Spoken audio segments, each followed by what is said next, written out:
Welcome to the Atlantic Bridge, a podcast about politics viewed from both sides of the pond. My name is Emmett Booth, and I'm here with my co-host, Stefan Sase. One of the more interesting lessons of the several weeks we've had of a Donald Trump presidency is keeping him angry and distracted seems to work. That actually might be the single most effective resistance strategy to dealing with him as a president, is forcing him into these. The man only has so much time and energy in his day, and forcing him to spend it on Twitter or being angry about a woman mocked my press secretary, as shallow as that sounds, that actually, when you're dealing with a guy like this, that's actually really useful. It might limit his damage. And I get this, that extends to Congress too. That, you want to chew up time right now. You want to slow down the appointment procedures. You want to keep the Republicans from legislating. At the same time, you don't want to be a completely passive entity, because then you can't capitalize on it in 2018.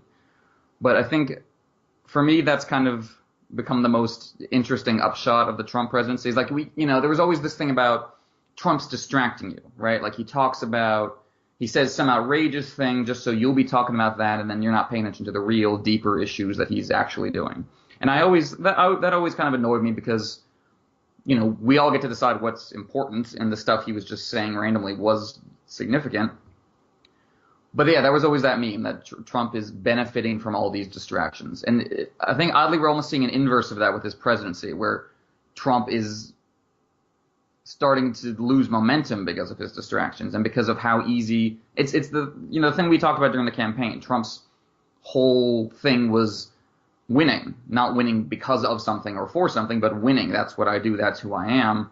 So he's really tied to public appearance and approval ratings in a way that maybe other presidents wouldn't feel their egos so tied to. So he lashes out in reaction to that, and that keeps him from being productive, which again, I know sounds like a pretty glib way of looking at him as a president, but this might be the most effective way of dealing with him specifically. Dealing with the impacts of his policies, of course, is a whole separate discussion, but watching him as president, that's what struck me the most over the last 3 weeks, is the unpresidential things about him are viscerally awful, but if he's focused on them, then he's not signing executive orders he didn't read. What about you, sir, from across the way? What do you make so far? I will go into the whole what's the upshot of all the madness we're seeing and legislative strategy in a bit. Let me just start off with one pretty banal observation, which is that everything right now was, the last 3 weeks, everything that happened has been predicted over and over again during the campaign at various spots. Everything we saw. Nothing of this is in any way surprising. Take the promotion of his business, the non-separation of his business, take his skipping on briefings, talking to Putin on the phone without knowing what the START treaty is, and then deciding on a whim that he doesn't like it. Take the botched raid in Yemen. Take the speech about American carnage and post-apocalyptical inner cities at the inauguration. Take pretty much anything you want, and this is exactly how it was predicted by a whole slew of people who observed the political process from the left and from the right as well. And nothing of this can surprise anyone, which I want to get out of kind of get out of the way first, because I feel that we will be hearing a lot about it. We couldn't know how bad it would get, and who could have predicted that? And it's like everybody, this was clear from the start. This guy is so coherent in what he does, what he says, what makes him tick, from the primaries on to now. So I'm not surprised about any of this. I'm just amazed at how obvious it has been become in 3 weeks. So that's that for starters. I think for me the single most revealing and frightening moment of the last 3 weeks was the reaction to the Yemen raid, because not only did they try to spin it in a success, which is really weird. I don't think any administration would ever even try to do this. American soldiers died, and they're like, yeah, and it was a big success, and everyone is like, no, it wasn't, and you're totally unhinged, man. And then you get this little piece of decision making, and that is really the core of the episode for me. When, of course, we can't know if it's true, so that as a caveat before, but it fits in perfectly with everything. And there was this reported piece about how did he make the decision in the first place. I mean, this raid is very much like the Bay of Pigs thing. Because Trump is new in the office, this plan is obviously older than his administration is. So the decision was made on little to no experience and poor informational basis, pretty much by design. And how did they get him to approve of a pretty obviously flawed plan? Somebody told him Obama wouldn't have dared. And that's how he made a life or death decision, which in this case meant death for quite a lot of people.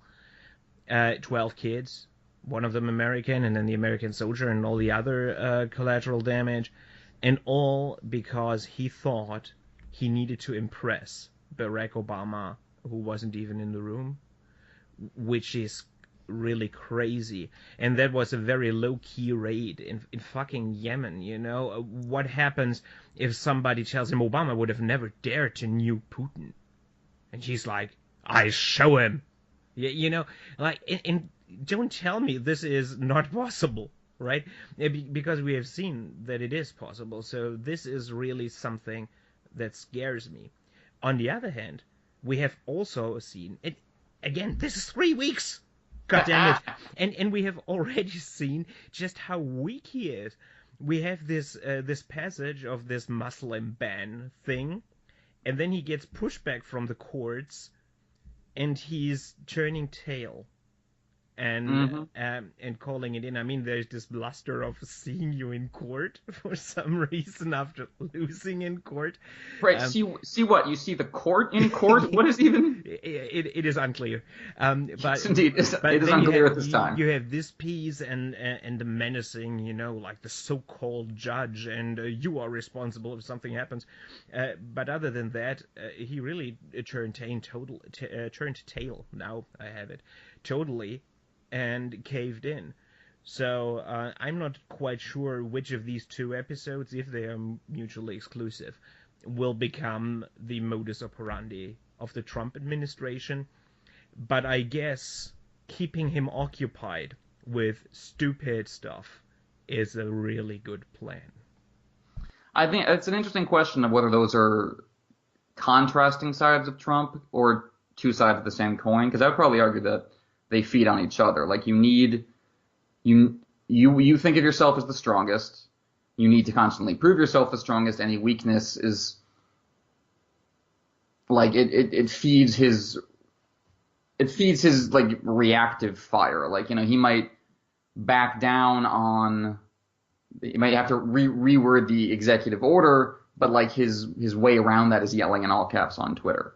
So it's again, that's the weird thing with Trump. So, he can do so much damage, but he doesn't seem to recognize the difference between a significant lashing out and a purely petty one. Like, he doesn't seem to have, he's not able to gauge the level of power he has at this point. So when he says so-called judge, he doesn't get the shockwaves that ripple out from the president saying that, because to him that's just a personal taunt that he's lobbing at this dude who, in his mind, inconvenienced him or pissed him off or diminished him. So he can't. So that's both terrible, because it's just, like you say, he can be making national security decisions based purely on being the toughest guy in the room. But on the other hand, if you have something shiny to distract him, you might be able to keep him in the corner for a while. It really, I mean, what we're saying really, it comes down to who's in the room with him, which of course, to be fair, is to a degree true of all presidents. It all depends on who's talking to them, who talked to them last, and the great presidents are the ones who know that and knowing that person's got blind spots, that person's got an agenda. I need to get information from all these different sources so I can come to the best conclusion. It's something JFK was really good at. It's something I think Obama was generally good at. There were some areas where he wasn't, but he at least knew that was the model. With Trump, it really does seem like he's the classic, I just talked to this person, here's what they told me. And then he filters that through his one constant, which is the domination, masculine, I am avatar of control thing that he has. And everything, policy-wise, I mean, we've already seen that. Did you read the New York Times report about his personal, his schedule and day throughout in the Oval Office, where he's constantly asking basic policy and personnel questions why are the courts allowed to block my executive order, and why can Congress hold my nominations? And he's not seeing the easy translation he expected between him acting dominant and the direct policy results. So if Trump is at his most dangerous, I think, if that frustrates him, and probably at his least dangerous if he feels like he's at his least dangerous if he can be mollified by just saying "see you in court" on Twitter. Like if the Trump model is yelling on Twitter and then quietly behind the scenes, begrudgingly, giving in to the courts or giving in to Congress, we will be lucky if that is the model of the Trump presidency, and that turns out to be his decision-making process, where he just blusters in public and then backs. Because if that's enough for him, and if it's enough for his followers, it's still going to be a terrible administration that does a lot of damage, but it won't be a constant verge of nuclear apocalypse that it still has the potential to be at this point. What you just said, one of the things that's also pretty fascinating and also could be seen miles away is the stunning level of not knowing basic stuff. And we're not even talking about the Sarah Palin type of not knowing stuff. If you are the governor of Alaska, you are kind of forgiven not to have the best foreign policy jobs, although the levels of her not knowing were also frightening. But still, there is a basic explanation, and I expect that Sarah Palin was always pretty clear on what a vice president is. She would have been a terrible vice president, but at least she would have had a concept of her role and what it was. And look at what I'm doing. I'm defending Sarah Palin and let her look good next to Trump. Okay. She's a typical conservative movement politician, Sarah Palin. She was given a spotlight. She has a unique persona that she kind of invented. But you run down her policy list, she makes perfect sense for a Republican in an oil-rich state where there's not many people. All her policies line up with that. She's predictable. That's true. But then you have Donald Trump, who I don't know what he expected, to be honest. That's a good point. That is the genuine mystery to me. What exactly did he expect of the presidency? Did he really think it was like an Aaron Sorkin show where he would walk into the room and say something clever, because that's the only thing he says, obviously, say something clever and everybody would be, whoa, and then legislative magic would happen? And was he not aware of even the most basic levers of power? He's not even good at being tricky or sly or sleazy. He's not even being a good that kind. He's not even being a good Nixon. He's not even meeting that bar. No. He's bad at being. He's even bad at being corrupt, which is not something I expect from his business record of being really, really corrupt. Yeah. But he is. He is really bad at everything, and kind of this feeds, of course, into. It helps him in a really weird way because it strengthens his outsider credentials. But I mean, you wouldn't expect from an outsider to be an effective president, right? Exactly. And this feeds into another thing I want to get at closely soon. But the thing is, the levels of his not knowing what the job description is of the job he just got. The really the basic stuff, not arcane details of Senate procedure or anything, but the mere existence of the Senate really seems to be a genuine mystery. And then you have, of course, the other element, which is, I've read this in an article or the other, I don't know exactly where, but someone said he's doing exactly what he promised his supporters he would do, which is to come to Washington and to smash stuff, to tear down the system, to destroy norms, to generally behave like the elephant in a porcelain shop. That was basically his job. So if you are the type who elected Trump because you wanted to see Mitch McConnell squirm, then I guess Trump is doing a great job. Mission accomplished. But I think like his supporters wanted him to be like, Bane or the Joker, or like, they wanted him to like smash the system in a badass, cool way. Not where like he's just drunk and stumbling around the room, which is what this looks like. I mean, there's being a rebel, and then there's just dropping stuff on the floor, which, I mean, he doesn't, that's the thing about Trump. He needs to look cool and awesome. Not just because he has a hole in his heart that he needs to fill with that, but because that's his brand. That's the whole core of his appeal. And if he doesn't, I mean, I guess if all his supporters need is him yelling at people to feel that, then fine. But I think a lot of them did want something more than that, even if it's something I consider contradictory or evil. And his failure to deliver on that front, I think, is going to hurt him. And in terms of what he thought the presidency was going to be, like, I think even Aaron Sorkin gives him too much credit. For me, it was more like, did you see White House Down? There's the Roland Emmerich movie where Jamie Foxx is very clearly playing Obama, like he's even trying to quit smoking, and he's the black president, and he's in the White. It's so obvious, it's amazing. And like he's at one point before all the plot happens, like Maggie Gyllenhaal's playing his secretary, and she literally gets off the phone and says, "Mr. President, I just got off the phone with Iran and China and Russia, and they love your peace plan." It's like it's adorable. It's like the most baseline child understanding of how the president works, and that's kind of what I feel like Trump was expecting. Like the Republicans had this whole thing where it's like W had this thing where it's the president's the CEO of the country, and they didn't really believe that. I mean, that was just part of their, general rhetoric in terms of valorizing CEOs and valorizing big business leaders in general. Trump really seems to have thought that this is going to be like me walking into a boardroom in a business I own. And that's going to be the function. And it's not. I mean, it is when he's in an office with people, like when he's with Steve Bannon and they're telling him things, but he's like the actual government doesn't function that way, even under an elephant. But that's even the point. I mean, Trump was even a bad CEO. His idea of what a CEO is was already warped. And was dominated by his appearance on The Apprentice and him operating in friendly, rigged environments.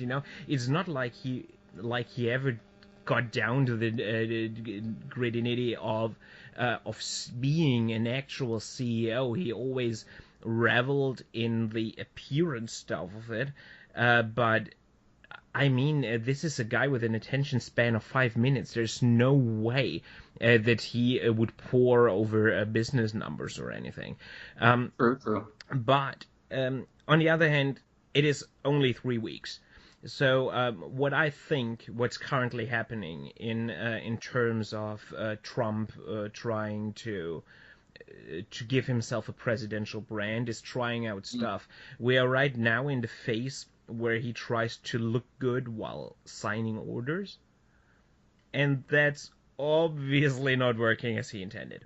But again, it's only 3 weeks.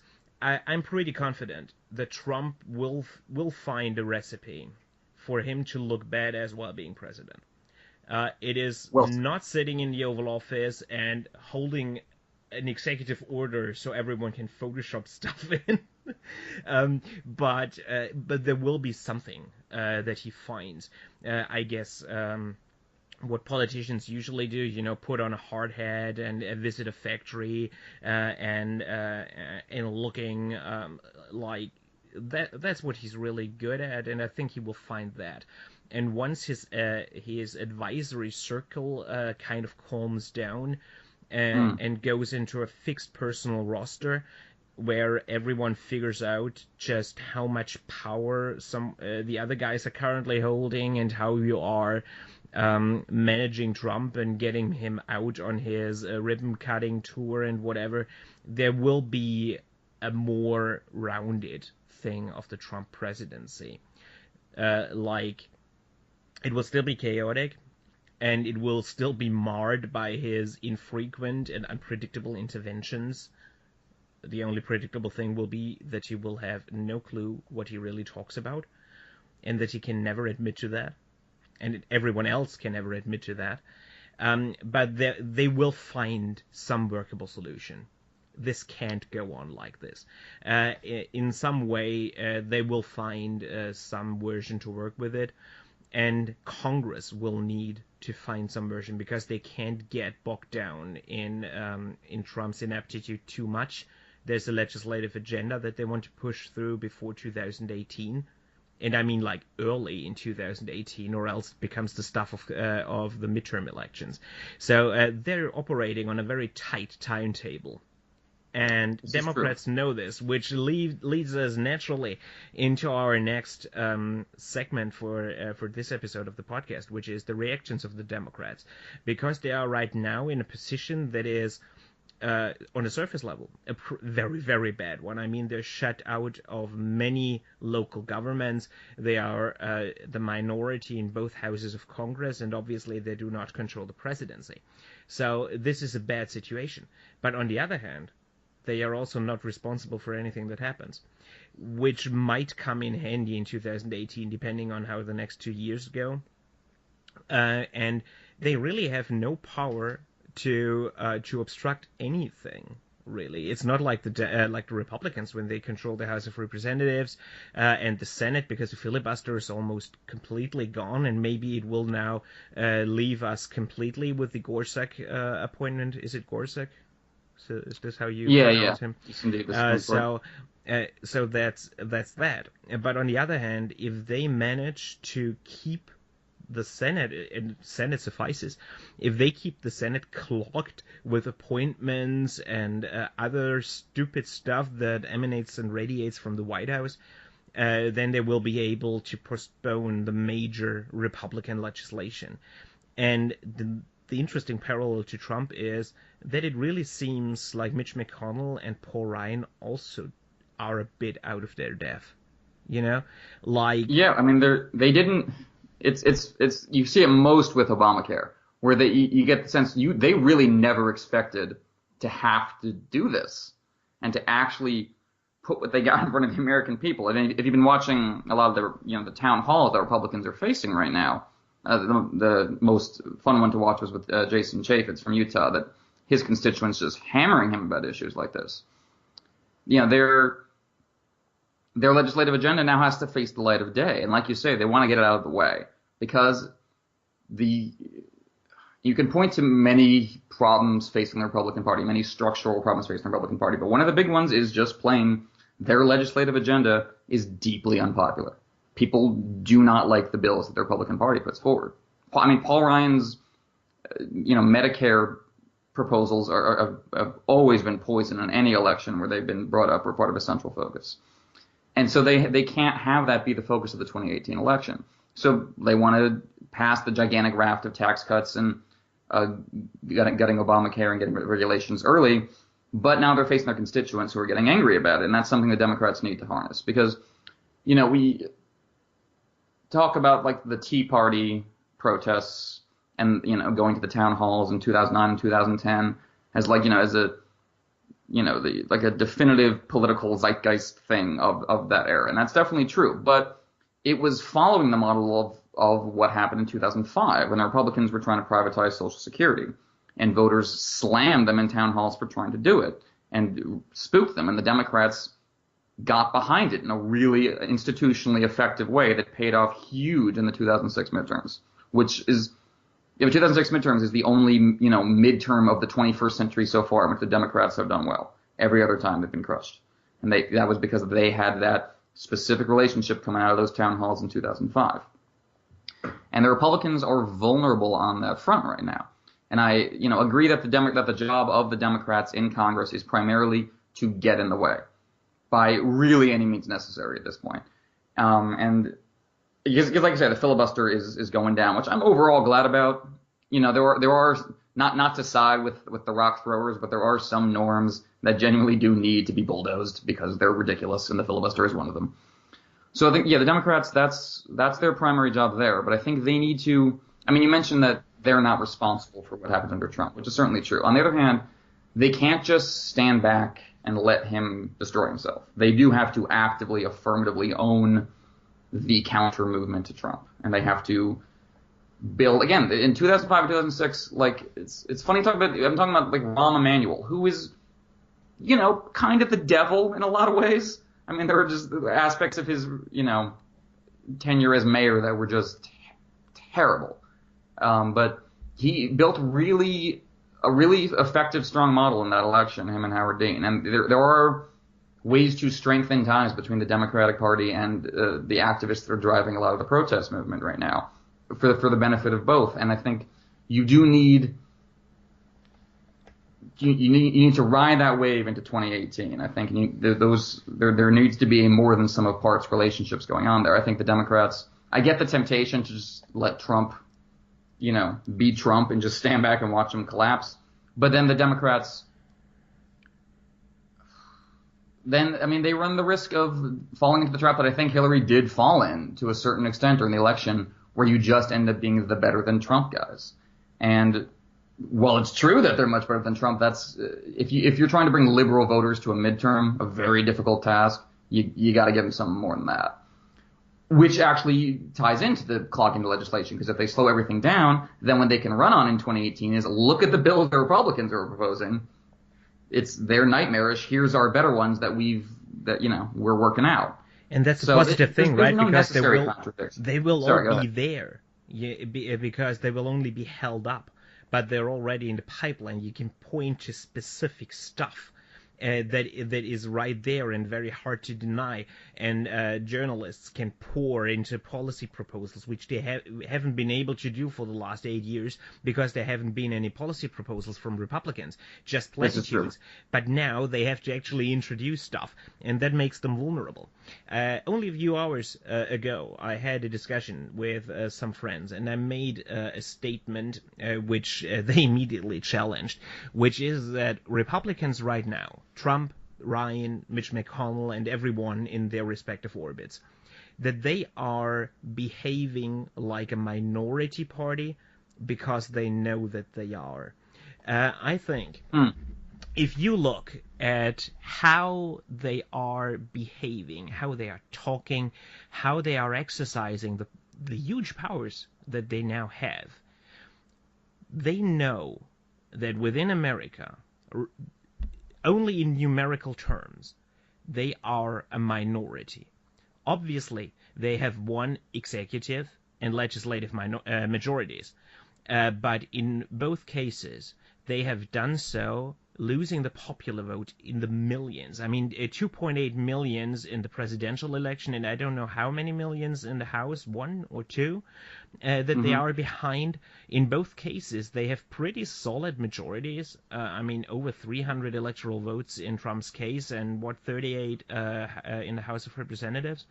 But these are all basically built on quicksand, because a majority of Americans is not behind even the broadest outline of the Republican program. And as you said, the specific proposals are incredibly unpopular. Phasing out Medicare is a nightmare proposition, because Medicare is basically an article of faith in the Democratic Party and has huge majorities in the Republican Party. So especially their base. I mean, their Republican base is made up of people on Medicare. That's what doomed them to Social Security. This is a proposal that is by definition a minority proposal. So the only chance you are getting something like this through Congress is by brute force and doing it as quickly as you can. And already there's a big wrench in that particular gear.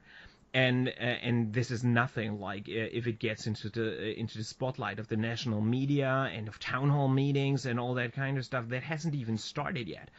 And there are many other proposals that are quite unpopular, which haven't propped up in the campaign as much, because it was all very much focused on the personal transgressions of the candidates, emails on the one hand, and then Pussygate and all that kind of stuff on the other. So the concrete proposal stuff didn't go down. So you have things that are popular, strengthening the border. Even the metaphoric wall to Mexico, that is stuff that you can win with. That's okay. But tax cuts for the rich? No way. Phasing out Medicare? No chance. Repealing Obamacare without replacement? Are you nuts? And it goes on and on like this. So they are a minority already by the election results, and then additionally with their proposals, with their concrete policies, and that is a hard sell. So they are basically dependent on underhand stuff.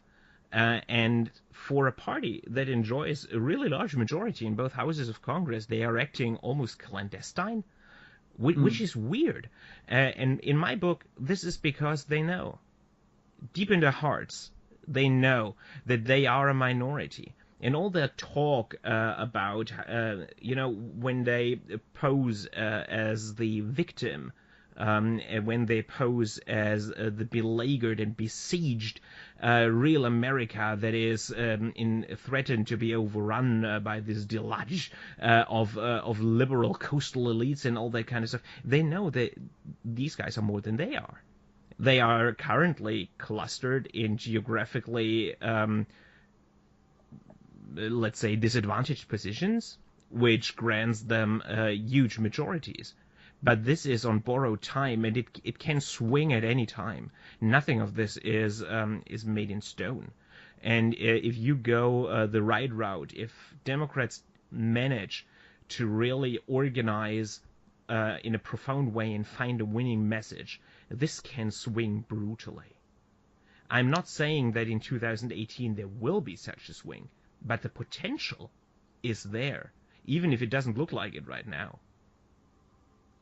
I agree. I mean, the Republicans, and they're explicit about it. Paul Ryan had that whole makers v. takers thing. We're reaching a tipping point where, we're going to be overwhelmed by the armies of, the masses with their hands out. That's always been part of their modern rhetoric. And it leads to the modern Republican Party embracing the Calhoun ideas of nullification as regards, reaching its peak with denying Obama's Supreme Court pick. That if democracy is producing this end of their real America, then anti-democratic means become more and more acceptable.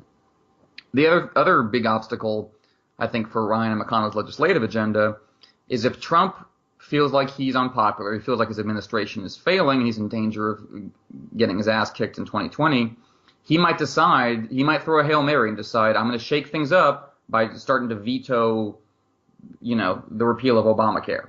If there's no replacement, I might, because again, he doesn't have firm ideological commitments on most issues. He just has an, allegiance to his brand and his persona. So that's something they have to constantly dance around, which is especially difficult when you're dealing with angry constituents and you're trying to write a bill that, the reason the Republicans haven't written a replacement Obamacare bill is because they don't have one that would satisfy both their ideological demands and the goal of giving people access to health care. There is no potential conservative health care bill that would actually pass muster in any respect. So that's why it's a shell game. And so if Trump decides that going rogue is the only way to save his presidency, that could easily get in their way. But I think, like you said, their only chance is to ram it through quickly. And then, again, they only lose in terms of demographics if they stay loyal to democracy, and if they don't use the levers of power they have to mess up as much as they can on the way out. You look at Trump's cabinet appointees, and you do see that agenda. You see with Betsy DeVos and Jeff Sessions, hurt these communities as much as we can, and keep them limited in terms of education, resources, and power as much as we can. I mean, really, putting Jeff Sessions in charge of the Department of Justice is an outright attack on voting rights and civil rights. And so, yeah, demographics long-term trend against them, and they know it, but they're not going down without a fight. And so it makes them both less and more dangerous, I guess I would argue. Less dangerous because their days are numbered in terms of this kind of coalition, but more dangerous because if they're losing long-term, then they no longer have a stake in keeping the system functioning. They no longer have an incentive to support long-term stability if they think they're doomed in the long term. So that makes them, that radicalism, I think, is bound to increase in the movement conservative side of the Republican Party. What Trump's base, who are not really movement conservatives, how they deal with that, I don't know. But that's going to be interesting to watch. It will be especially interesting if we will see a divergence between the GOP proper and Donald Trump, as we have seen in the early stages of the primary, or if the two of them will get even, or will keep their current pretty close relationship. And for example, Trump is already committed to repealing Obamacare. If Congress gives him a bill that repeals Obamacare, he has no chance to veto this thing, no matter how bad it is. Because even if he says, like, oh, this will make matters worse, he can't say that, because he always said that, and everyone always said, that Obamacare is the worst thing there is. And for Trump, this isn't a problem, obviously, because he says shit all the time. But his base believes this. Every Republican believes this. This is an article of faith. You can't just start reintroducing facts, like, on a whim. Yeah. That's not possible.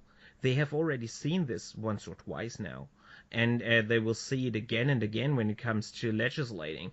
Because, I mean, we liberals, we are pretty good at demanding the impossible from our leaders, but I guess conservatives are in for a hefty dose of the same thing. You know, where they will not be satisfied with what comes. Especially the movement conservatives in the primaries. I mean, Trump's base might or might not be satisfied by his antics. So far, it seems like a good photo op will basically soothe them. And the good economy that he inherited from Obama might just help him enough to 2020. But for people who have to actually, stand in primaries and win them, this could be a different dynamic. This is true. I mean, yeah, it's really, because if Trump is still doing poorly as we get to the 2018 election, if that election goes poorly for the Republicans, he needs a scapegoat at that point. And, you see that instinct already in him when he's blaming, at this point, Sean Spicer for his administration not going well. Which, yeah, Sean Spicer is a ludicrous clown, but he's far from the source of the problem. But yeah, and I think he eventually settles on Ryan and McConnell. I mean, they are not popular. Mitch McConnell is not popular with anybody, and Paul Ryan is not popular with anyone outside the movement conservatives who worship him for reasons. And they're easy targets. And Trump does have Steve Bannon at his side, who referred to Paul Ryan as the enemy at one point. And so in terms of whether they'll stick together or not, like you're saying, it's on the one hand, they do have strong incentives to work together. Because if they start fighting, they are screwed, whoever wins. So, I mean, ultimately, I feel like that tells at the end of the day. And the fact that I think Trump, pardon me, Trump is coming around to the idea begrudgingly that he does need institutional support and know-how to actually enact his ideas. Very begrudgingly, I think he's probably going to have to come around to that. Because he doesn't like being embarrassed. So, if giving Reince Priebus more authority will help him avoid getting embarrassed, I think he'll do that. So overall, I think they probably stick together for the most part. What's going to be interesting is that I could argue that either one is an anchor on the other. Like, I could argue that Trump's going to bring the GOP down with him, or that Ryan and McConnell are going to bring Trump down with their poisonously unpopular agenda. Like, they both have these pitfalls, and if they cooperate well, they could pull this off. But yeah, it is fascinating to watch the Republicans realize they now have to put up or shut up with their agenda. And it's going to be fascinating to watch how that intersects and interacts with Trump's own conception of his presidency and how he thinks it's going. Because he could be their disembodied hand, like you say. I think that's probably the case because, again, Trump might just sign the bill and then vent about what he wants to on Twitter. But, if someone tells him, like you said, if someone tells him, you know what Obama wouldn't have had the balls to do? Stand up to those guys in Congress and, that might be enough if he feels like he's been being backed into a corner. Because that's the thing with Trump. If he feels like he's losing, what does he do? And I'm sure the Republicans in Congress are very much worried about that. I hope the Democrats are ready to seize upon it if it happens, though. I mean, all of this is obviously, at this point, purely conjecture. We don't know where any of this is going. But the thing is, the future doesn't necessarily look as bleak as it does now or at Inauguration Day.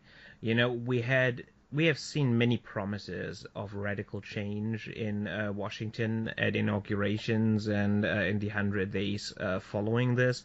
Be it Barack Obama in 2009, be it really whoever. I mean, everyone going in there goes on high expectations, and the other side is always expecting the apocalypse, and then it's not so bad. And while Trump is a new brand of bad, ultimately, the realities are weighing in just now. I mean, the biggest danger, and we have discussed this over and over again, is that he destroys democratic norms in a way that makes it very hard, next or impossible, to go back, which destroys foundation of democracy. But if the 3 weeks now are any indicator, then democracy will finish off Trump. Because we have now seen the judicial system really standing on its own. And I mean, and you have to look at this because, the judicial challenge came from the bluest states there are at this moment. I mean, this was it was Washington, right? And Oregon. And I think California joined in. It's that corner of the country. Coastal elites. Here we have them. Seattle latte drinking liberals. Exactly. And they won, and they stopped Trump, and Republicans didn't lift a finger. Trump threw a tantrum, but it's not like there was any proposal in Congress springing up or a call by Mitch McDonald to appoint more judges or to court peg or whatever. Really, there was nothing. They just stood by quietly and let Trump take a humiliating loss 2 weeks in. And I don't think that this fact is lost on him either. Sure, that's definitely true.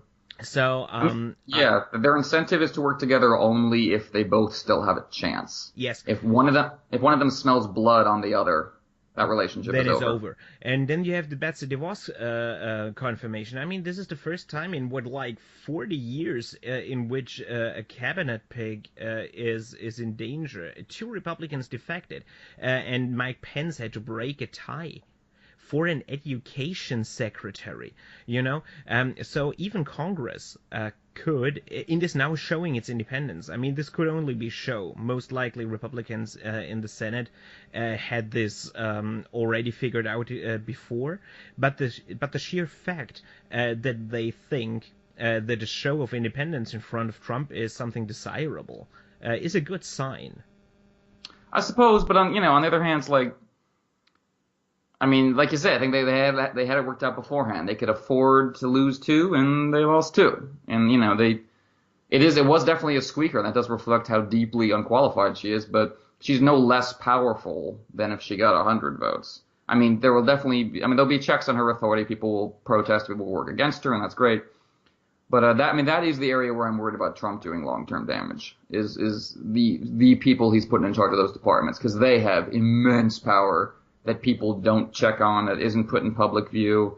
A lot of people work for them. I mean, Sessions, again, is like you're saying, burn down norms on the way out as to poison the process for whoever comes after you. That's Jeff Sessions, Attorney General. That is what he's designed to do. I mean, and you see Mitch McConnell shutting down Elizabeth Warren and speaking about it.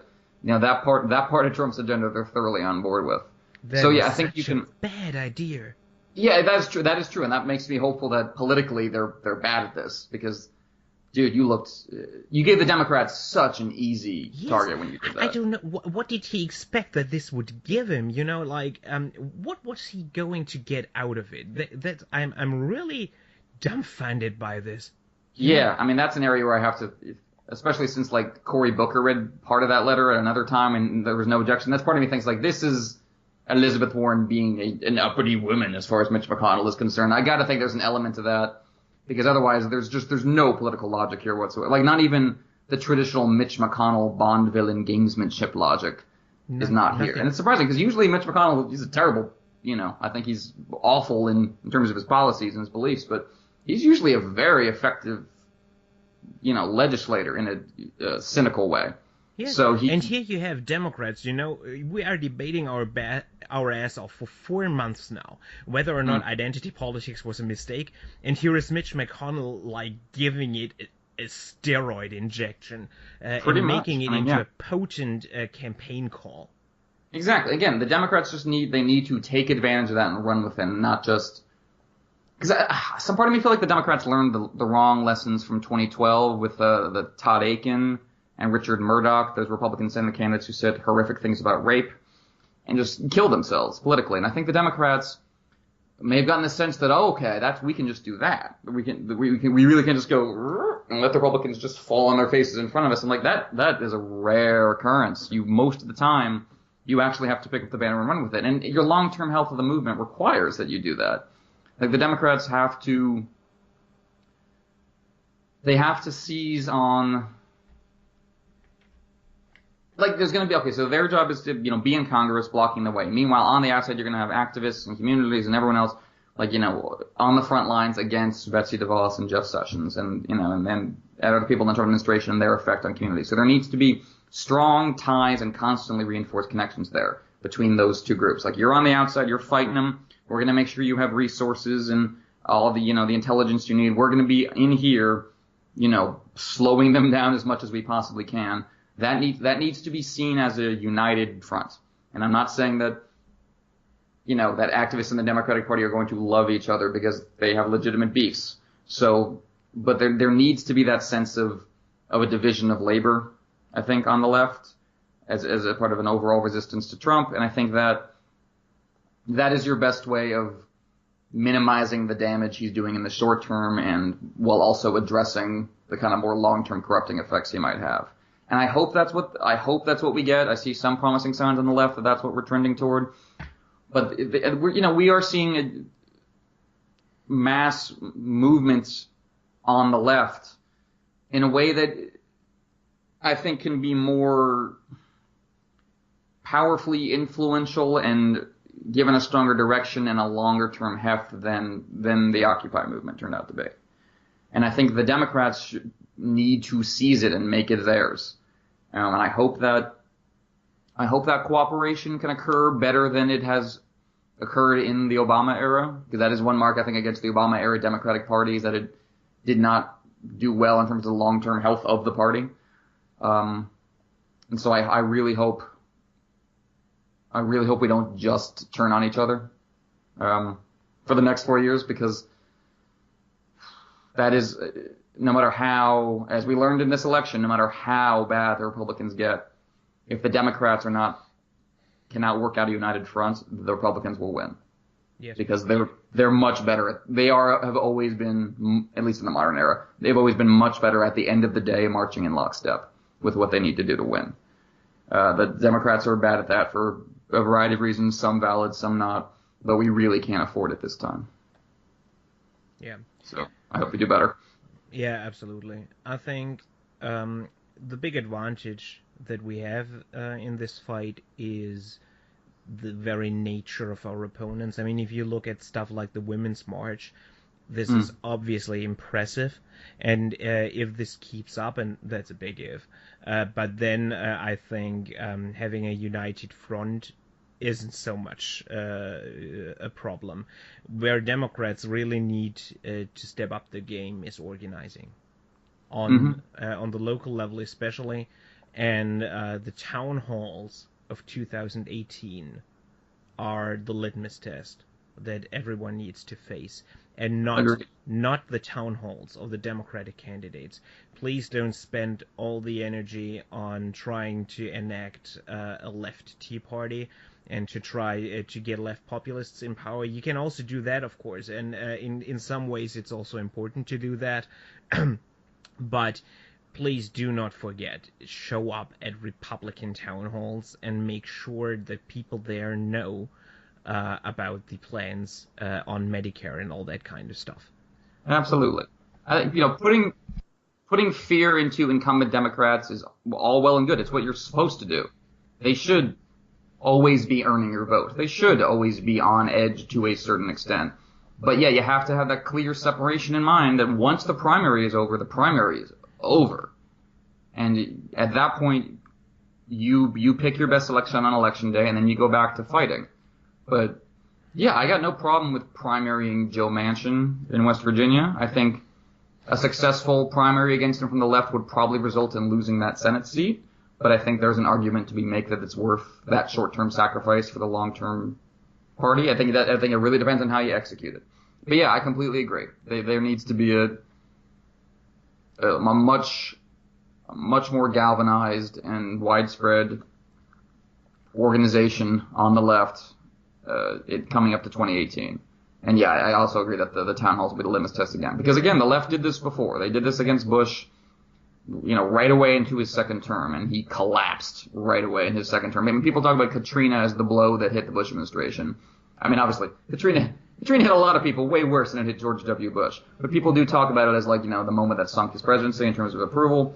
But if you go back to his approval ratings, it was the push to privatize Social Security and how effectively the Democrats countered it that really brought Bush low in his second term. So we have this. The Republicans do not have a monopoly on it. We can do this. It's a question of whether we will. And that, there is no, I think, one organ in the party that is ultimately responsible for that. And there's no one organ in the party that is free of responsibility for making that happen. That definitely has to be a collaborative effort. It has, it's hard to have a collaborative effort even as you're primarying people, which is really hard. But we have to find a way of making that work because we do need both. You need active, healthy debate within the party. You need the primary process as a way of working out debates within the party. But you also have to have a strong enough cohesive sense of what the party is and what it's doing that you can come back together after the primary. And I think we have some time to make that happen. And we have constantly running stream of good reason to make that happen. And hopefully that will be enough motivation to paper over the cracks. I hope so. You have been listening to the Atlantic Bridge Podcast, politics viewed from both sides of the pond.